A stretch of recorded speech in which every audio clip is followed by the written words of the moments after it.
silahkan. Aryani juga udah mau malah. gabung, Guri, sebentar. Oke, 856. Udahan. Biar aja, mulailah. Kan udah ada nih ininya.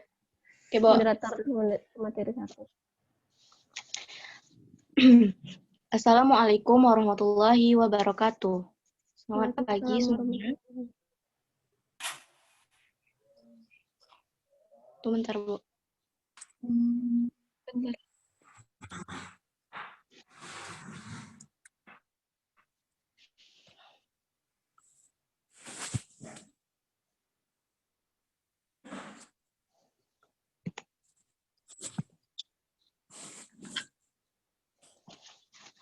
Yang terhormat Ibu Ria sebagai Guru Pendidikan Agama Islam dan teman-teman 12 IPA 1 dan 12 IPS 1 yang berbahagia.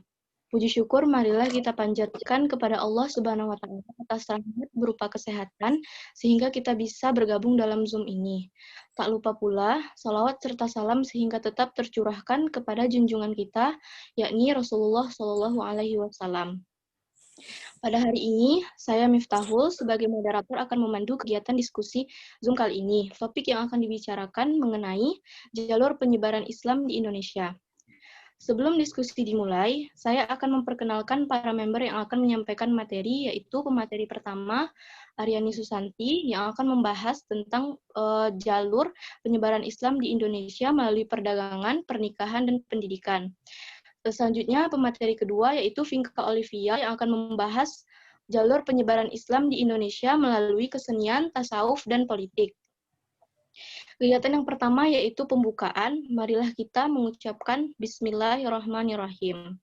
Selanjutnya adalah penyajian materi. Kepada pemateri, dipersilakan.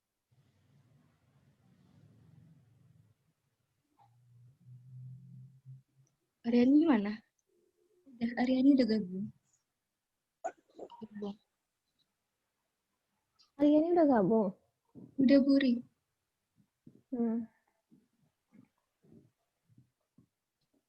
Belum connect kali audio dia. Coba chat.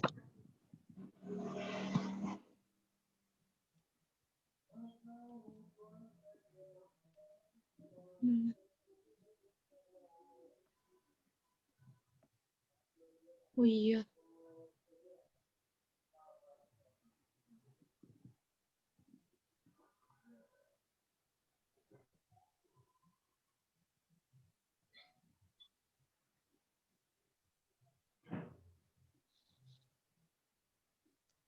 Katanya suaranya nggak dengar, Guri. Suaranya hilang katanya. Suara dia. Suruh cari handsfree gitu.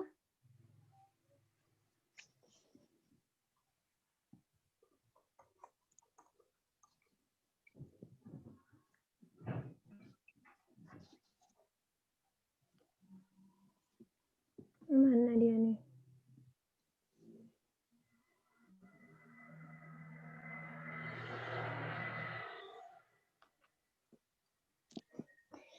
Ya, saya juga nggak tahu kenapa teks suara kamu hilang, Aryani.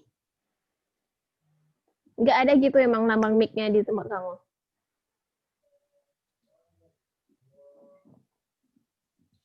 Atau cari handsfree.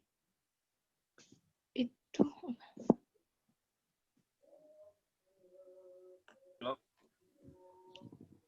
Keluar masuk lagi.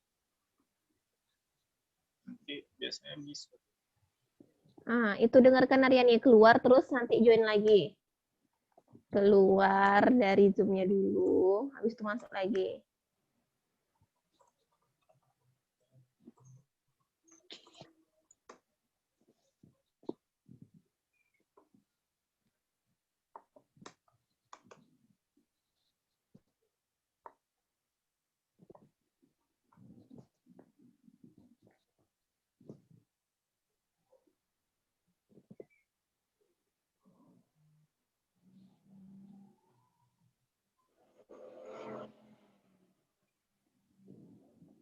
Aduh, gimana ini?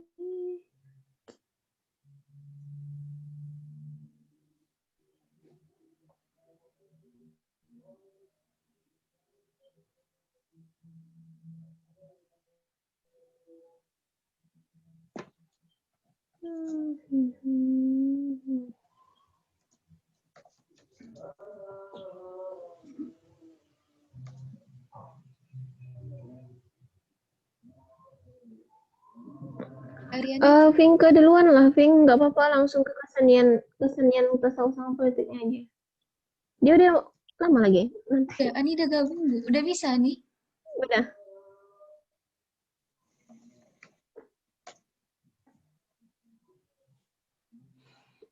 Mana? Nggak ada sih Aryani. Mana nih? Vinka aja duluan, Bo. Oke, Vinka aja duluan, Vinka. Ya, Buri, kita cari dulu.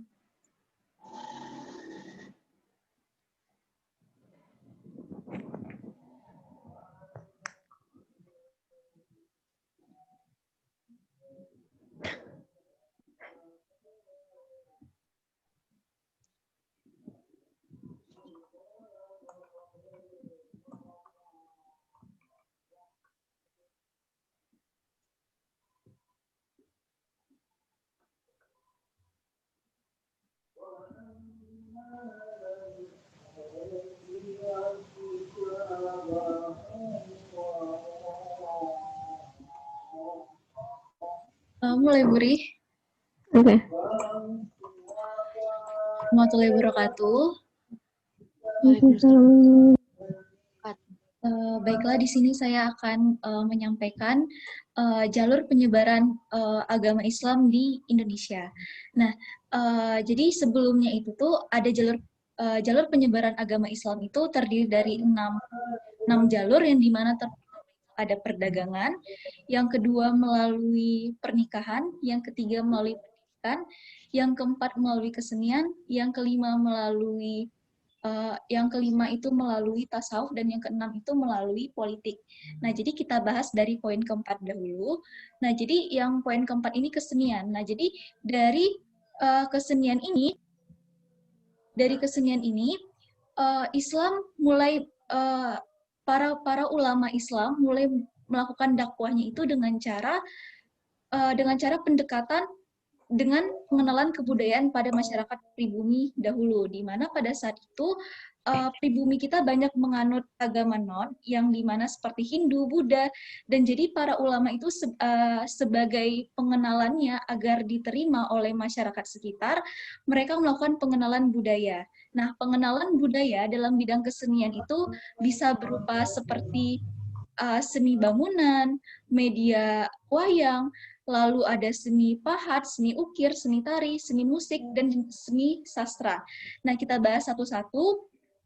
Jadi, pada saat di Pulau Sumatera itu, ada yang kita kenal dengan Wali Songo, yang terdiri dari 9 para ulama, yang dimana tugasnya itu untuk berdakwah dan menyebarkan agama Islam di pulau-pulau Nusantara. Nah, dari ke-9 sunan tersebut, yang terkenal itu adalah Sunan Kalijaga. Nah, seperti digambar di PPT, di mana ada gambar Sunan Kalijaga dan wayang. Sunan Kalijaga ini dikenal dengan mahirnya dia dalam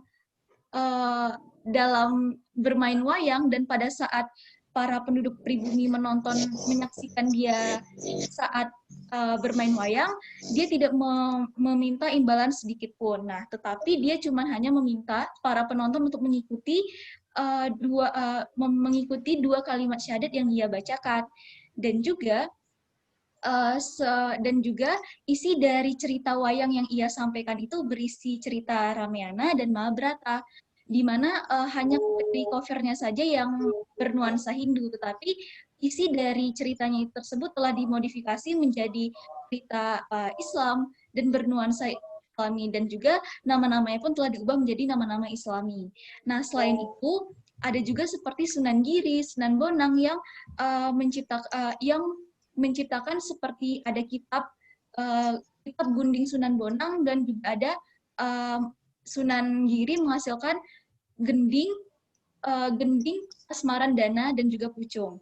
Dan juga selain itu dalam kesenian ini juga kita dapat seperti adanya pada seni bangunan. Nah, pada seni bangunannya seperti pada gambar.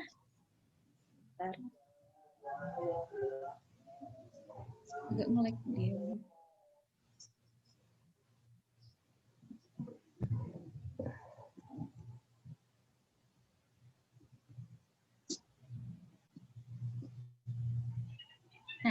Jadi pada seni bangunan ini tampak ada Masjid Demak dan Masjid Cirebon, dan di mana ini merupakan salah satu akulturasi pada saat di bidang kesenian. Adanya akulturasi seperti di Masjid Demak ini, kita sama-sama melihat adanya akulturasi antara budaya, antara agama Islam dan juga agama Hindu, di mana pada saat ini adalah sebuah masjid yang di mana berfungsi sebagai tempat ibadahnya para umat Muslim.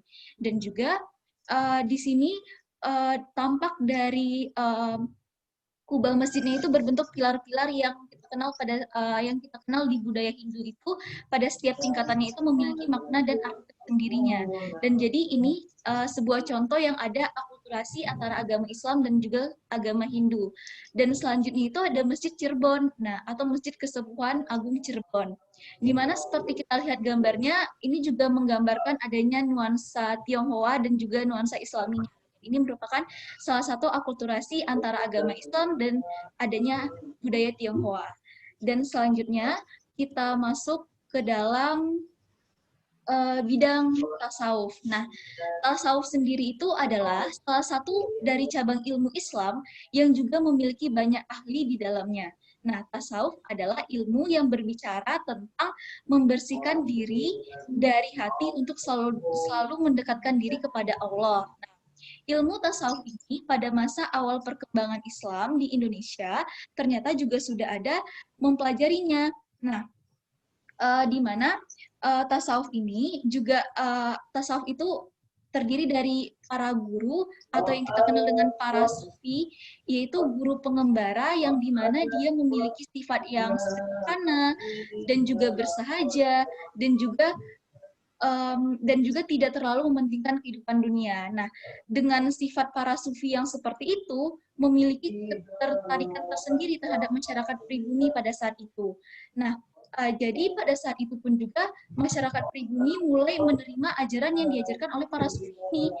Dan para sufi ini ingin menjadi murid, dan para masyarakat pribumi ingin menjadi muridnya si guru dari dan juga masyarakat pribumi pun juga ingin menjadi murid dari sufi ini. Dan juga kita kenal para sufi yang terkenal pada saat itu ialah Hamzah Fansuri yang dari Aceh dan juga adanya Sunan Panggung dari Jawa. Itu pada saat tasawuf. Nah, di mana para safi ini juga mengalami juga menikah dengan gadis-gadis bangsawan yang terkenal di daerah tersebut pada saat itu. Dan selanjutnya itu ada yang keenam, itu adalah di bidang politik. Nah, di Maluku dan Sulawesi Selatan, kebanyakan rakyat masuk Islam setelah rajanya masuk Islam terlebih dahulu. Dan pengaruh politik, raja sangat membantu tersebarnya Islam di wilayah tersebut. Dan jalur politik juga ditempuh ketika kerajaan Islam menaklukkan kerajaan non-Islam baik di Sumatera, Jawa, maupun Indonesia bagian timur. Seperti halnya mungkin contoh dalam kehidupan sehari-hari kita seperti walaupun berbeda bahasa, tapi dia sama konsep itu seperti kita ketemui dalam contohnya saja dalam pemilu di mana dengan ketua partai politiknya apabila dia memilih anggota dari partai lain, pastikan bawahan-bawahannya pun juga mengikuti. Jadi dapat kita simpulkan bahwasannya pengaruh politik sebentar. Ani, matikan mic.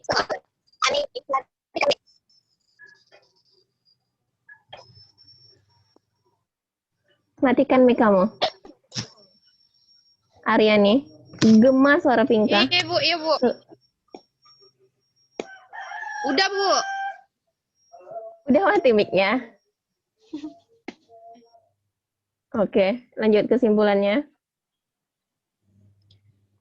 Ini sebentar lagi. Jadi Walaupun konsepnya itu, jadi walaupun bahasanya itu berbeda, tapi konsepnya itu masih kita rasakan sampai sekarang. Seperti tadi, bahwasannya ada sebuah ketua dari parpol yang memilih anggota dari parpol lain, lalu bawa-bawaannya pun juga mengikuti, dan itu merupakan contoh dari kehidupan sehari-hari yang kita alami sampai saat ini, pengaruh politiknya, walaupun dia berbeda bahasa, tapi dia sama konsepnya, dan seperti itulah yang terjadi dari dulu dan sampai sekarang. Sekian dari saya, mohon maaf nggak ada salah kata, terima kasih. Baiklah, terima kasih kepada Vinka. Selanjutnya kita akan ke pemateri yang kedua. Kepada Aryani, dipersilakan. Assalamualaikum warahmatullahi wabarakatuh. Waalaikumsalam warahmatullahi Wabarakatuh. Jelas suara ini kan? Jelas banget. Mohon maaf kepada teman-teman karena keterlambatan dari Ani.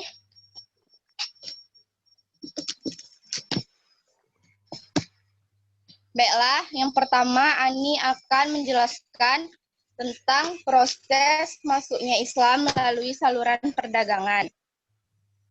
Jadi, perdagangan ini merupakan metode penyebaran Islam yang paling ketara dan bahkan dapat dikatakan sebagai saluran pertama dan utama penyebaran Islam.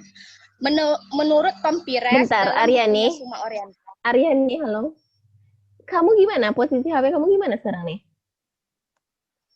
Kamera saya di mana, Bu? I don't know. Nggak nampak muka kamu. Tunggu, Bu. Sekarang, Bu? Udah.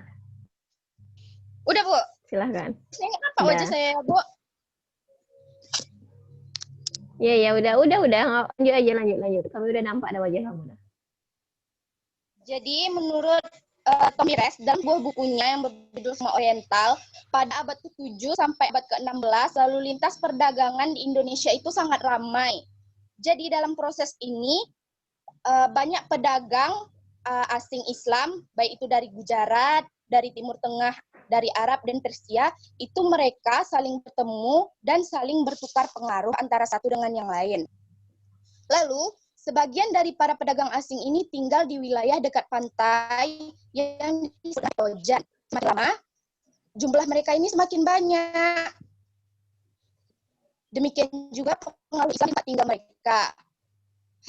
Selanjutnya, lalu apa aja sih pedagang? Jadi para pedagang tersebut menjalin kontak dengan para adipati wilayah. Jadi adipati yang ada di sini. Lalu perlahan-lahan para pedagang Muslim ini mulai masuk ke pusat lingkaran istana. Lalu ketika raja-raja dan para bangsawan ini memeluk Islam, maka otomatis rakyatnya pun akan mudah untuk mengikuti. Selain itu, ada faktor-faktor lain mengapa di situ banyak masyarakatnya yang beragama Islam, karena masyarakat pesisir itu mempunyai karakter menerima perubahan serta terbuka terhadap hal-hal baru. Ada beberapa bukti Islamisasi melalui itu. Bisa ke slide selanjutnya, Vinka, tolong. Buktinya itu ada berdirinya Kesultanan Samudra Pasai, lalu berdirinya Kesultanan Brunei. Aryani, halo. Coba benerin posisi HP kamu gitu. Kayaknya mic-nya trouble lah. Soalnya suara kamu kayak robot gitu.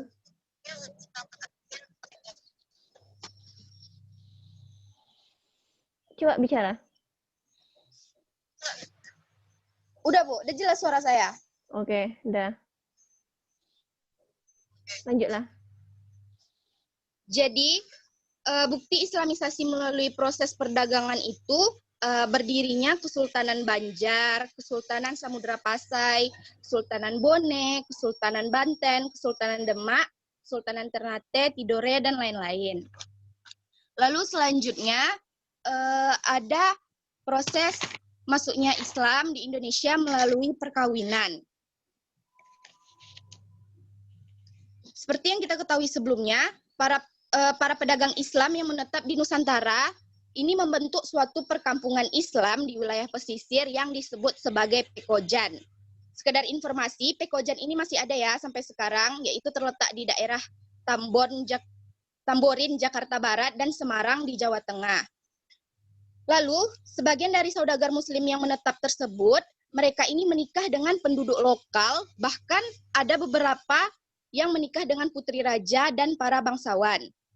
Mengapa putri raja dan para bangsawan Nusantara ini bisa menikah dengan para pedagang muslim?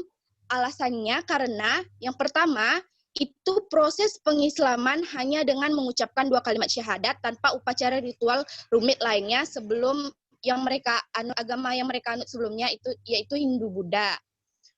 2, status sosial dan ekonomi para pedagang muslim ini lebih baik daripada kebanyakan penduduk pribumi. Itulah alasan mengapa para bangsawan itu mudah menerima para saudagar muslim untuk masuk ke Indonesia. Terus bagaimana proses islamisasi melalui jalur perkawinan? Yang pertama itu pihak kerajaan mudah mempengaruhi istana untuk mendukung penyebaran agama Islam. Lalu secara cepat atau lambat anggota keluarga kerajaan ini memeluk Islam. Kemudian kerajaan yang bercorak Hindu Buddha tadi berubah menjadi bercorak Islam. Buktinya itu melalui perkawinan antara Rara Santang, yaitu anak Prabu dari Siliwangi yang beragama Hindu, dengan Syarif Abdullah. Syarif Abdullah ini adalah seorang mubalik dan musafir besar keturunan Arab dan Gujarat. Nantinya perkawinan ini akan melahirkan anak yang bernama Syarif Hidayatullah atau yang kita kenal sebagai Sunan Gunung Jati, yang merupakan pendiri dari kerajaan Cirebon. Yang kedua, lalu ada perkawinan Putri Campa dengan Raja Brawijaya yang melahirkan Raden Patah. Selanjutnya ada proses Islam masuk melalui jalur pendidikan. Sebelumnya kan sebelum masuk kita ke proses islamisasi melalui pendidikan, Ani akan menyampaikan bagaimana sih munculnya golongan ulama di Indonesia. Jadi ada beberapa tokoh ulama, bisa ke slide selanjutnya.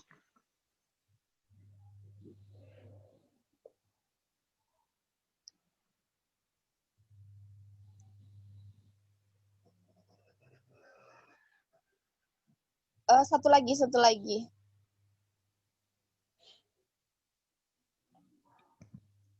Jadi ada beberapa tokoh ulama yang sangat berpengaruh pada masa awal penyebaran agama Islam di Indonesia.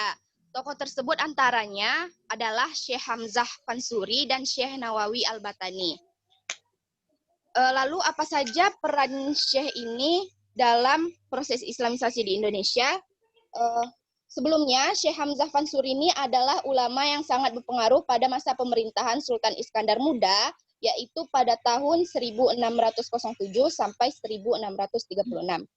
Beliau ini ternyata pernah mengunjungi berbagai daerah seperti Mekah, Madinah, Persia, Irak, India, Johor, Siam, Banten, hingga Kudus.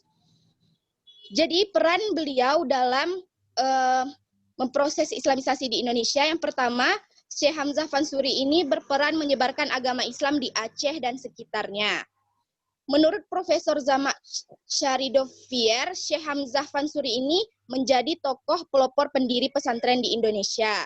Lalu, pesantren beliau ini terletak di Obah, Simpang Kanan Sikil, Aceh. Syekh Hamzah ini ternyata pernah menjadi guru Sunan Gunung Jati.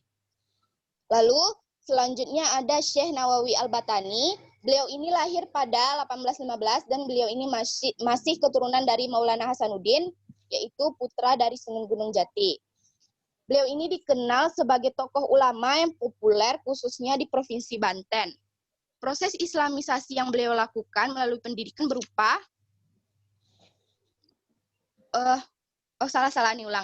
Proses islamisasi melalui pendidikan itu prosesnya tuh yang pertama, seiring dengan proses ulama lainnya pun mulai bermunculan dan mereka ini menyebarkan agama Islam dengan mendirikan pondok-pondok pesantren.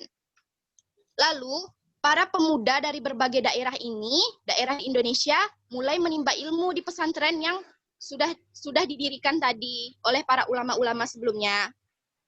Setelah para santri menimba ilmu, mereka kembali ke daerah asal lalu menyebarkan agama Islam di daerah mereka masing-masing. kalau penyebaran agama Islam melalui pendidikan ini bisa dianggap atau dinilai efektif karena penyebarannya ini waktu itu merata melalui saluran pendidikan. Bukti islamisasi melalui pendidikan di sini ada peninggalan pesantren dari Sunan Giri dan ada pesantren dari Sunan Ampel. Sekian itu saja yang bisa Ani sampaikan. Mohon maaf apabila ada kesalahan. Terima kasih.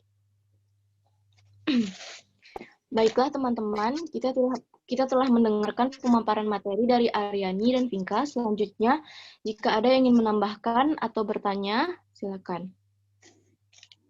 Ada yang ingin bertanya atau yang menambahkan?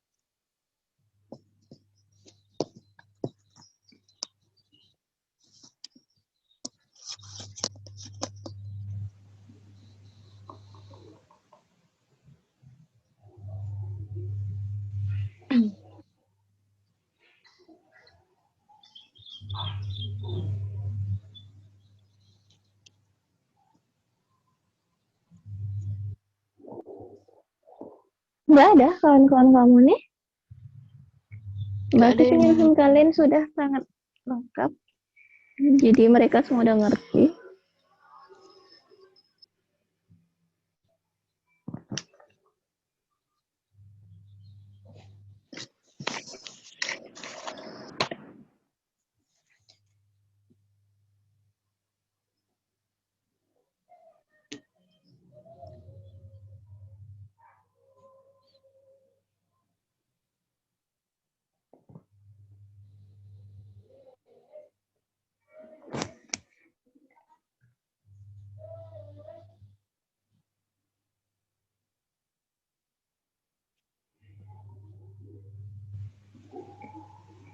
Beneran nih, kayaknya nggak ada yang mau nanya deh.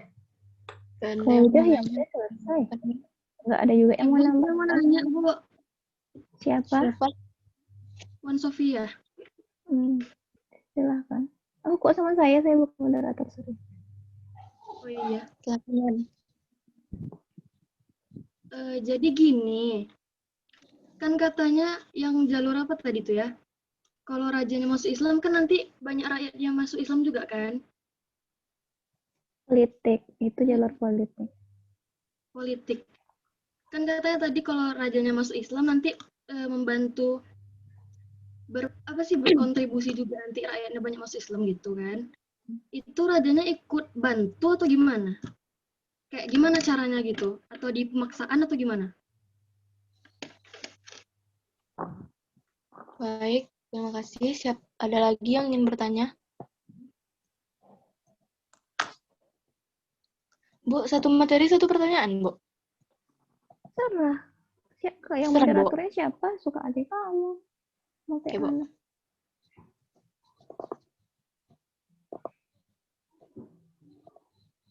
Ada lagi yang ingin bertanya atau menambahkan?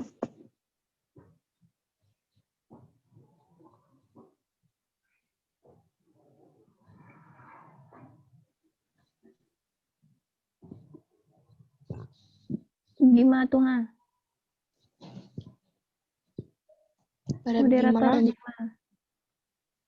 Pertanyaannya, kan Sunan Kalijaga tuh menyebarkan Islam lewat kesenian wayang kan. Katanya bayarannya, dia nggak dibayar. Tapi hanya dengan perlu baca 2 kalimat syahadat.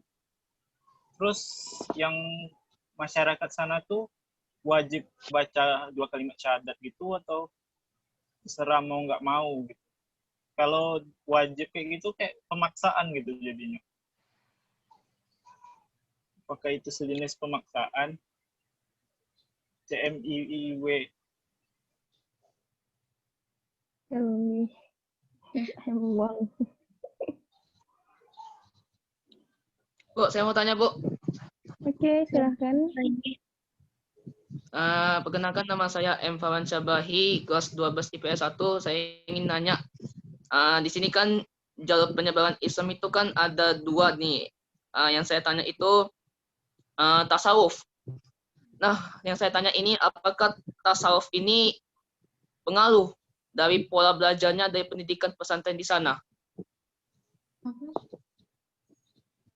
Coba ulangi lagi, Bahi. Iya, paham. Apakah tasawuf itu berpengaruh dengan pola belajarnya dengan pendidikan pesantren di sana? Oke. Ada lagi yang ingin bertanya atau menambahkan?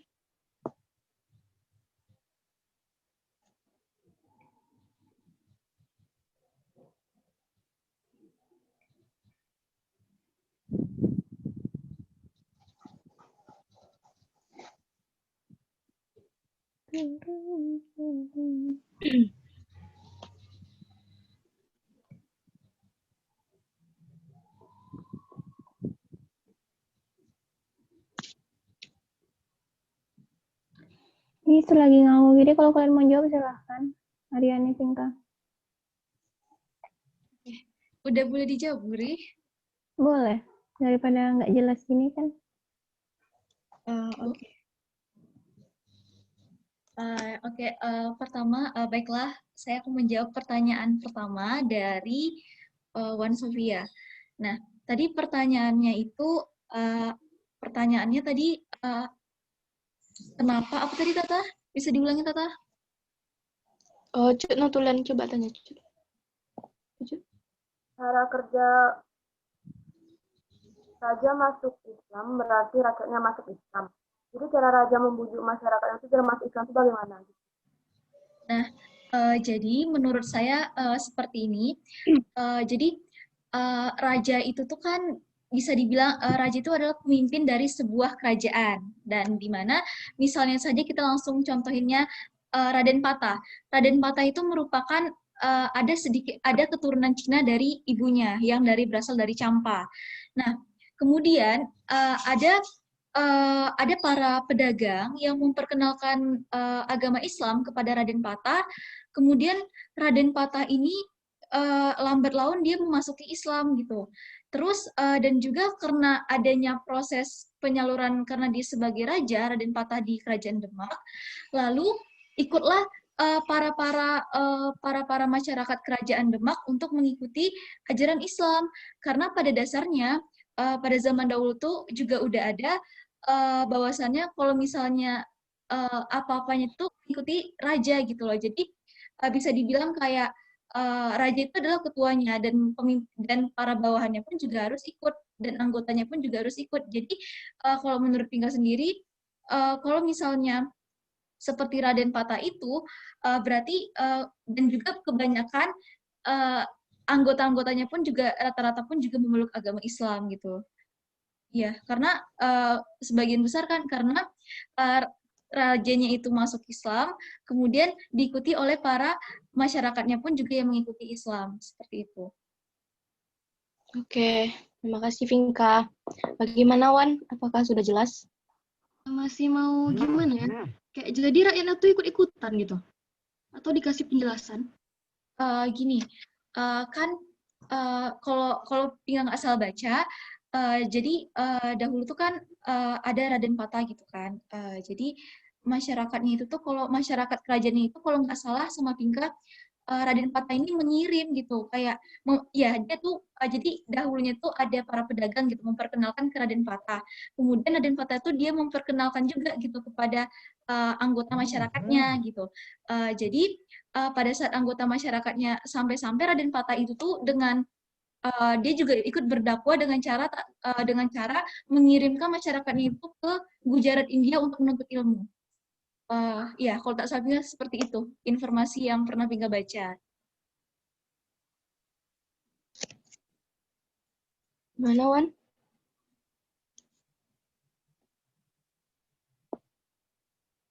Gimana, Wan? Udah, Bu. Berarti dia ikut kontribusi kan? Iya. Udah paham, berarti rajanya ikut berdakwah. Dari satu tangan ke tangan satunya lagi baru disebarluaskan. Kemudian Raden Patah mengirimkan masyarakatnya untuk menuntut ilmu ke Gujarat India. Dan di situ juga ada kalau nggak salah kayak lembaga pendidikan yang khusus dibuatkan orang India untuk Kerajaan Demak gitu. Ya. Oh, oke. Udah, Bu. Terima Nah, jadi kasih. gimana? Jadi gimana tuh, Ping? Kok Ping? Jadi gimana Tuan kesimpulan yang kamu dapat dari jawaban Pinka tuh? Jadi menurut saya, setelah dijelaskan kata orang ini kan, tadi kata Vinka berarti raja di situ ikut berkontribusi menyebarkan. Iya. Caranya? Caranya dengan mengirimkan rakyat belajar gitu Bu keluar. Jadi rakyat yang memeluk Islam tuh menurut pikiran kamu sekarang itu kayak diperintah gitu atau gimana? Tapi kata dia tadi kan udah dengar juga dia rajanya juga bantu berdakwah Bu. Iya kan tadi kalau rajanya memeluk Islam, rakyatnya juga memeluk Islam. Itu ya poin politik itu tadi yang sangat berpengaruh. Iya. Jadi, nah, berarti belum masuk nih sama kamu. Jadi maksudnya tuh kayak sama kayak idol ya, Wan. Kalau kamu suka, maksudnya mengidolakan seseorang, pasti kamu jadikan panutan orang itu gitu. Nah, jadi kalau namanya di sebuah sistem kerajaan, idolnya tuh rajanya gitu. Jadi apa yang dilakukan raja itu benar aja semuanya. Jadi udah Islam nih rajanya udah setuju nih dengan, maksudnya dia tuh udah masuk Islam nih. Berarti rajanya sudah Islam dan dia juga mau nih dia pergi langsung untuk menuntut ilmunya juga gitu. Dia udah tertarik dengan Islam, dia udah masuk Islam. Jadi rakyat-rakyatnya ini tadi tuh ya namanya sebuah kerajaan, apapun yang dilakukan raja itu pasti itu benar menurut rakyatnya. Jadi rakyat itu menjadi ikut dia gitu. Jadi rakyat-rakyat yang sudah ikut dengan dia itulah yang dikirimnya untuk pergi atau dia juga pergi ke sana gitu. Memang iya si rajanya tadi sebagai pendakwah juga gitu. Tapi gimana si rakyat tadi menjadi Islam juga itu karena apa yang dilakukan raja itu benar gitu. Jadi rajanya idol mereka gitu. Ituan. Jadi rakyat-rakyatnya itu ikut semua apa yang dibilang sama rajanya. Dan semua yang dilakukan raja itu adalah baik kan kalau dalam sistem kerajaan. Raja tidak pernah salah. Oke. Oke, Bu. Selanjutnya, ada yang bisa menjawab lagi atau yang ingin bertanya? Jawaban dari Bima dan Bahi. Ani mau jawab pertanyaan Bima, Bu. Ani, dipersilakan. Boleh diulang tadi pertanyaannya? Jadi pertanyaan Bima itu tadi adalah kan Sunan Kalijaga ini menyebarkan Islam dari kayak segi wayang gitu. Kan dari segi wayang tuh nggak dibayar gitu kan, cuma mengucapkan 2 kalimat syahadat. Jadi gimana cara dia biar masuk Islam gitu? Jadi menurut Ani, Tunggu bentar. Sunan Bentar nih. Jadi tadi di ujungnya tuh itu mau saya sampaikan, misalnya nggak ada yang nanya juga, saya menyampaikan itu kan tadi ada kamu sampaikan. Pokoknya kesannya itu jadi pemaksaan gitu. Jadi kayak dia maksa orang buat gitu. Nah, jadi itu inti dari kalimat si Bima tuh. Pemaksaan gitu. Pemaksaan maksudnya, Bu? Karena kan dia nggak minta dibayar, tapi dia suruh orang bayar dengan mengucapkan 2 kalimat syahadat. Berarti itu pemaksaan kan? Kayak wajib Si Ini nggak pemaksaan. Enggak, si Bima berpikir.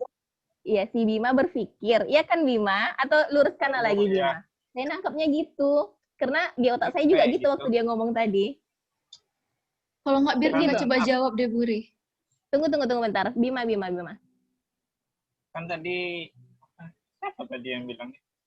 Lupa tadi. Ya, Pokoknya apa Sunan Kalijaga ini menyebarkan Islam lewat kesenian. Iya. Dan dia tuh pandai main wayang gitu. Jadi dia bikin kesenian wayang gitu kan.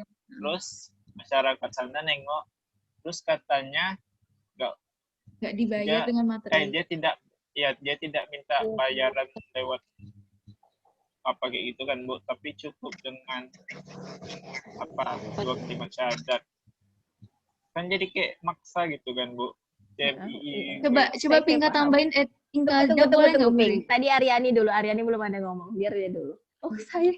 Oke, silakan moderator. Bella, Ani akan menjawab pertanyaan dari Bima. Kalau menurut Ani, Sunan Kalijaga tuh tidak memaksa ya. Karena pada dasarnya, sebelum agama Islam masuk, itu kan masih, masyarakat Indonesia tuh masih menganut Hindu-Buddha. Jadi dalam Hindu-Buddha tuh, kalau misalnya agama Hindu itu kan mereka berdoa dengan bernyanyi, dengan bercerita, dengan pokoknya banyak seni. Kalau orang India, contohnya lah kalau kita nonton film India, gimana sih cara orang tuh berdoa gitu. Jadi Sunan Kalijaga ini menurut Ani malahan beliau pintar mengakulturasikan antara budaya Indonesia yang telah kita punya dengan Islam yang baru masuk. Jadi Sunan Kalijaga nih cuma mengakulturasikan bagaimana masyarakat Indonesia nih suka dengan Islam yang baru masuk, tapi tidak menghilangkan budaya kita yang sebelumnya, gitu. Makanya beliau memainkan wayang, kan itu dia juga ada tuh, menurut yang Ani baca, beliau tuh juga membawakan cerita-cerita dalam Mahabharata dan Ramayana, tetapi dia memasukkan unsur-unsur Islami ke dalamnya, gitu. Dan kalau misalnya contohnya kita nonton wayang lah gitu kan, kita suka kan gitu sama itu. Kalau kita ada suka, pasti kan kita kayaknya ini benar deh gitu. Apalagi pemikiran masyarakat Indonesia dulu tuh masih kalau misalnya gimana ya, masih belum terbuka kali gitu. Itu sih menurut Ani. Menurut Ani bukan pemaksaan, karena lagian pun Sunan Kalijaga nih dia lebih pintar mengakulturasikan antara budaya Indonesia dengan budaya Islam yang datang. Jadi wajar kalau dibayar dengan 2 kalimat syahadat, karena melalui cerita yang beliau sampaikan, beliau tuh juga memasukkan Islam ke dalamnya, sehingga mereka yang menontonnya pun ngerti, menurut Ani, tentang Islam itu bagaimana yang disampaikan oleh Sunan Kalijaga. Oke, makasih. Tambahin boleh. Ada yang ingin menambahkan atau yang menyanggah pada Vinka, dipersilakan. Coba kalau menurut Vinka sendiri tambahnya gini, sama seperti Bu Ria bilang tadi, seperti idol gitu. Kita misalnya mengidolkan seseorang gitu. Jadi otomatis yang gambaran kita terhadap seseorang itu kayak udah benar, udah kayak dia tuh memang panutan kita gitu. Kayak apa yang ia lakukan kita pun juga mau kita lakukan gitu kan. Nah, itu satu. Yang kedua, seperti misalnya yang datang pun kan ke sana kan tidak diundang, tetapi mereka masyarakat pribumi yang datang dengan sendirinya. Otomatis itu pun mereka dengan pergerakan hati sendirinya yang ingin menonton si Sunan Kalijaga tadi. Otomatis seseorang yang datang tersebut dia dengan senang hati gitu mengikuti arahan dari si Sunan Kalijaga. Karena apa? Karena dia senang dengan si Sunan Kalijaga. Seperti misalnya dia mengidolkan si Sunan Kalijaga. Jadi apapun yang diperintahkan si Sunan Kalijaga ataupun yang mengikutinya, dia pun juga bakal ngikutin gitu. Nah, jadi kalau menurut Vinka di sini dia bukan pemaksaan. Karena apa? Karena itu dia niat dia sendiri untuk datang ke tempat itu dan mengikuti acaranya dan mendengarkan dan melakukan apa yang Sunan Kalijaga suruh gitu. Seperti tadi, kayak mengikuti membaca 2 kalimat syahadat, seperti itu. Gimana? Ayo, moderator, tanya sama penanyanya. Vinka. Apakah Bima sudah jelas? Bagaimana? Jadi kayak mana, Bim? Jelasnya, Bim. Jadi dia tuh nggak memaksa, jadi secara sekali lagi tuh datang untuk nonton wayangnya, gitulah. Gimana, Bim?